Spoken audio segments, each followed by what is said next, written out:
अस्सलाम वालेकुम। उम्मीद है कि आप सब लोग खैरियत से होंगे। हमारा आज का जो टॉपिक ऑफ डिस्कशन है वो है आइसोमेरिज़म, ठीक है, जिसके अंदर हम ये देखेंगे कि आइसोमेरिज़म क्या होती है और इसकी टाइप्स क्या होती हैं। तो चलिए हम अपना आज का लेक्चर जो है वो स्टार्ट करते हैं।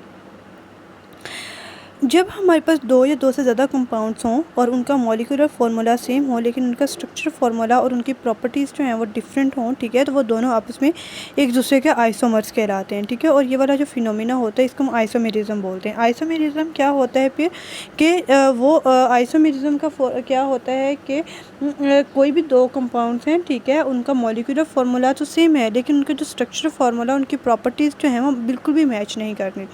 तो ये जो एग्जिस्टेंस होती है सेम मॉलिक्यूलर फार्मूला की into the different structure formula, तो इसको जो है वो हम आइसोमेरिज्म कहते हैं। आइसोमेरिज्म का जो फिनोमिना होता है इसको हम हाइड्रोकार्बन्स के अंदर जो जिनका बहुत ज़्यादा कम्प्लेक्स स्ट्रक्चर होता है उनके अंदर जो है हम इसको ऑब्जर्व करते हैं। लाइक अल्केन फैमिली के अंदर ब्यूटेन जो है ये सिंपलेस्ट हाइड्रोकार्बन है और इसका जो स्ट्रक्चर फार्मूला होता है, ठीक है। तो इससे जो है जैसे मीथेन है, इथेन है, प्रोपेन है, इनका नहीं होता। और तो ये इस वजह से होता है बिकॉज एटम की डिफरेंट अरेंजमेंट की वजह से, ठीक है, इन मॉलिक्यूल्स में, ठीक है। तो जिससे और ये मॉलिक्यूल ये जो एटम्स होते हैं डिफरेंट एटम्स मॉलिक्यूल्स के अंदर वो इस तरह से जो है वो अरेंज हो जाते हैं कि उनकी वैलेंसी जो है वो सेटिस्फाई हो जाए, ठीक है। तो ये जो है वो हमारे पास आइसोमेरिज्म है। तो इसके अलावा जैसे मीथेन, इथेन और प्रोपेन वगैरह हैं तो इनका जो है वो एक ही स्ट्रक्चर फार्मूला होता है, ठीक है। ब्यूटेन जो है इसके दो स्ट्रक्चर फार्मूलाज होते हैं।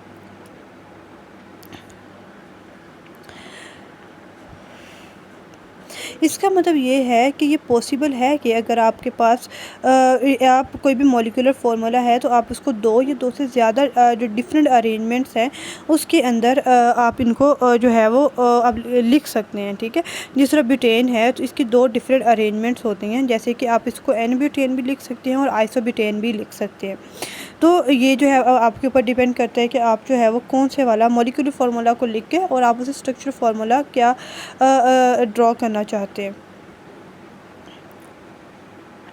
आइसोमेरिज्म जो है ये कॉमन फिनोमिना होता है ऑर्गेनिक कंपाउंड के अंदर। तो इस तरह के ऑर्गेनिक कंपाउंड जिनके अंदर दो या दो से ज़्यादा जो है तीन से जो ज़्यादा कार्बन एटम पाए जाते हैं, ठीक है। और जो कार्बन एटम जैसे जैसे कार्बन एटम इंक्रीज़ होते हैं तो आइसोमर के नंबर जो हैं वो भी इंक्रीज़ होते जाते हैं। फॉर एग्ज़ाम्पल पेंटेन जो होता है इसके अंदर 5 कार्बन कंपाउंड होता है और इसके 3 आइसोमर्स होते हैं। और हाइड्रोकार्बन के अलावा जो अगर हम देखें हाइड्रोकार्बन जैसे जिनके अंदर 30 कार्बन एटम्स होते हैं तो उनके 4 बिलियन आइसोमर्स जो हैं वो पाए जाते हैं।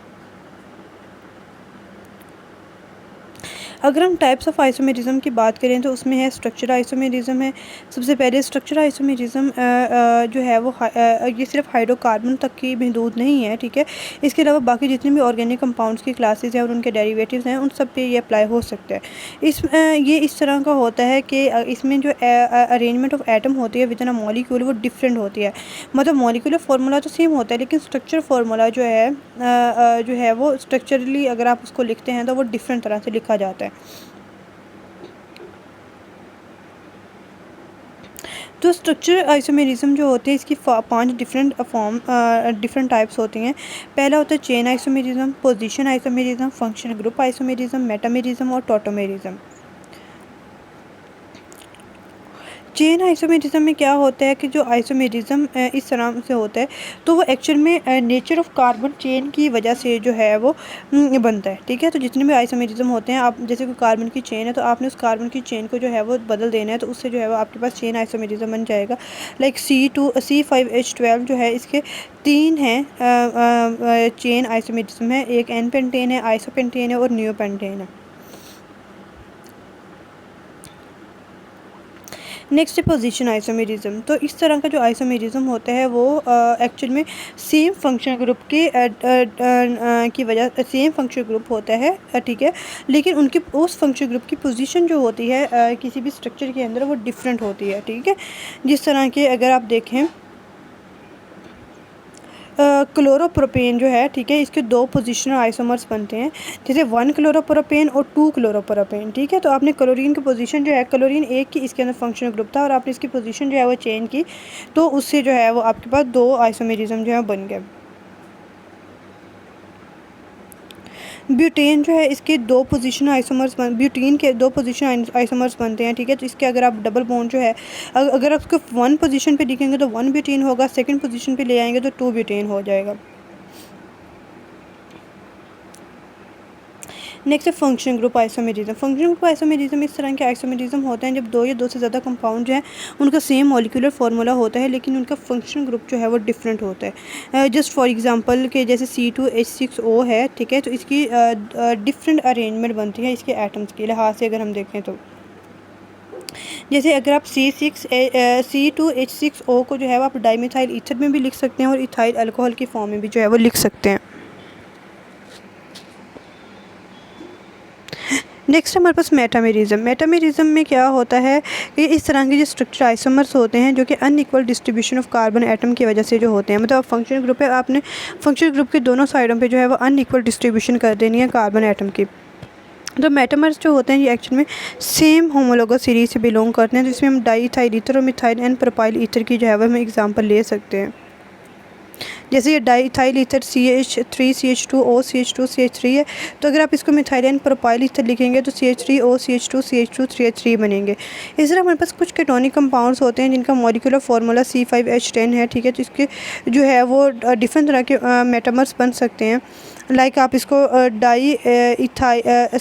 C5H10 है, ठीक है, H10O है, तो इसको आप लिख सकते हैं डाईइथाइल कीटोन और मिथाइल एंड प्रोपाइल कीटोन के अंदर जो है वो लिख सकते हैं। नेक्स्ट है टॉटोमरिज्म। तो इस तरह का जो आइसोमेरिज्म बनता है तो वो एक्चुअल में शिफ्टिंग ऑफ प्रोटॉन की वजह से होता है कि एक आपके पास स्ट्रक्चर है, ठीक है। तो उसमें प्रोटॉन जो है वो एक ग्रुप से हट के दूसरे ग्रुप पे विद इन द सेम जो आपके पास मॉलिक्यूल है उसमें चला जाता है, ठीक है। तो जिस तरह ये वाला है ज़्वीटर की फॉर्मेशन हमारे पास होती है, ठीक है। तो इसमें जो है वो कार्बोक्सिलिक एसिड ग्रुप जो है वहाँ से हाइड्रोजन निकल के अमोनिया ग्रुप के ऊपर जो है आके अटैच हो जाता है, ठीक है। तो ये जो है वो हमारे पास टॉटोमेरिज्म होता है। तो यही हमारा आज का लेक्चर था। आई होप कि आपको समझ आ गई होगी। अगर किसी को क्वेरी हो तो आप कमेंट सेक्शन में पूछ सकते हैं। अल्लाह हाफिज़।